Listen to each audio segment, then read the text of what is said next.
നമുക്ക് ആലപ്പുഴയിലേക്ക് പോയാൽ അവിടെ ചമ്പക്കുളത്ത് തെരുവുനായ ഭീതിയിലാണ് വിദ്യാർത്ഥികളും നാട്ടുകാരും. സ്കൂൾ പരിസരത്ത് തെരുവുനായകൾ തമ്പടിച്ചിരിക്കുകയാണ്. Champakkulam Kochupalli saint Thomas UP സ്കൂളിന് മുന്നിലാണ് തെരുവുനായകൾ കൂട്ടമായി നിൽക്കുന്നത്. സ്കൂളിൽ പോകാൻ പോലും പേടിക്കുകയാണെന്ന് കുട്ടികൾ പറയുന്നു. ശരത് SS തയ്യാറാക്കിയ റിപ്പോർട്ടൊന്ന് കാണാം. ആലപ്പുഴയുടെ തെരുവുനായ പ്രശ്നം അത് പറഞ്ഞാലും തീരാത്ത ഒന്നാണ്. ഓരോ ദിവസവും തെരുവുനായ ആക്രമണം, തെരുവുനായയുടെ കടിയേറ്റം, അങ്ങനെ വാർത്തകൾ നമ്മൾ റിപ്പോർട്ട് ചെയ്യാറുള്ളതാണ്. ഇന്നിപ്പോൾ ഏറ്റവും ഒടുവിൽ ആലപ്പുഴ ചമ്പക്കുളത്താണ് ഇത്തരത്തിൽ വിദ്യാർത്ഥികൾക്ക് പോലും നടക്കാൻ കഴിയാത്ത രീതിയിൽ തെരുവുനായ ശല്യം രൂക്ഷമായിരിക്കുന്നത്. ചമ്പക്കുളം സെന്റ് തോമസ് UP സ്കൂളിന് സമീപത്തുള്ള ഭാഗങ്ങളിലൊക്കെ തന്നെ തെരുവുനായ കൂട്ടം കൂടി നിൽക്കുന്നതും വിദ്യാർത്ഥികൾക്ക് സ്കൂളിൽ പോലും കയറാൻ കഴിയാത്ത രീതിയിലേക്ക് അത് ഭീഷണിയായി മാറുന്നു എന്നുള്ളതാണ്. അങ്ങനെ ടീച്ചറെ, എന്താണ് യഥാർത്ഥ പ്രശ്നം? ഇവിടെ തെരുവുനായ ശല്യം ഒരു നിത്യ പ്രശ്നമാണ്. നമുക്ക് ഇവിടെ കുറച്ച് നാളുകളായിട്ട് ഇപ്പോൾ ഒരു വലിയ പ്രശ്നമായിട്ട് മാറിയിരിക്കുകയാണ്. കാരണം വളരെ ശാന്തമായിട്ട് പോകുന്ന ഒരു സ്കൂളാണിത്.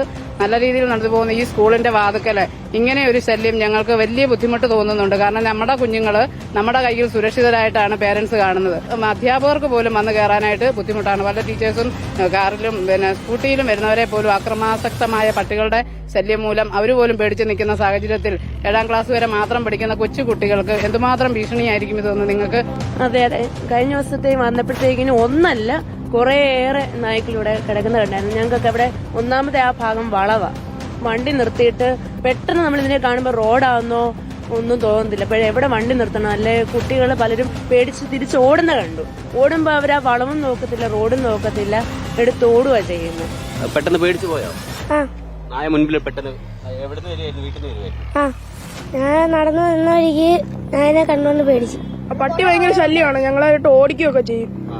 ഇവിടെ ഭയങ്കര കുറെ നായകളുണ്ടായിരുന്നു. ഞങ്ങളവിടെ ക്ലാസ്സിൽ ഇരിക്കുന്ന സമയത്ത് ഭയങ്കര കുരയൊക്കെ ആയിരുന്നു. ഇവിടെ ആൾക്കാരൊക്കെ വന്നിട്ട് പേടിച്ച് ഓടിപ്പോയായിരുന്നു. കുറെ പട്ടികൾ ഇവിടെ ഉണ്ടായിരുന്നു. കുട്ടികളൊക്കെ തന്നെ പറയുന്നത് പോലെ ഒരു തെരുവുനായ ശല്യം അതൊരു ചെറിയ വിഷയം മാത്രമല്ല. പ്രത്യേകിച്ച് ഈ സ്കൂളിന്റെ ഭാഗത്ത് ഇങ്ങനെ തെരുവുനായ കൂട്ടം കൂടി നിൽക്കുന്നത് അതൊരു സ്കൂൾ വിദ്യാർത്ഥികളെ ആക്രമിക്കുന്നു. ഒരുപക്ഷെ നായ കണ്ട് വിദ്യാർത്ഥി ഓടുകയാണെങ്കിൽ ഇവിടെ റോഡാണ്, പ്രധാന റോഡാണ്, വാഹനങ്ങൾ കടന്നു പോകുന്ന പാതയാണ്. അങ്ങനെ ഏതെങ്കിലും സാഹചര്യത്തിൽ നായയെ കണ്ട് ഓടുമ്പോൾ അപകടത്തിൽപ്പെടാനും കൂടി സാധ്യതയുണ്ട്. നായയുടെ കടിയേൽക്കുന്നതിനൊപ്പം തന്നെ വാഹനത്തെ കൂടി ശ്രദ്ധിക്കാൻ ഒരുപക്ഷെ കഴിയാതെ വരും. അങ്ങനെ അത്തരത്തിലുള്ള ഒരു ഭീഷണി പോലും നിലനിൽക്കുന്നുണ്ട്. അതുകൊണ്ട് തന്നെ ഉടനടി ഇത് പരിഹരിക്കണമെന്നുള്ളതാണ് അധ്യാപകരും ഒപ്പം നാട്ടുകാരും പ്രധാനമായും ആവശ്യപ്പെടുന്നത്. വീഡിയോ ജേർണലിസ്റ്റ് സുജിത് കുമാറിനൊപ്പം reporter Sarath SS, reporter Alappuzha.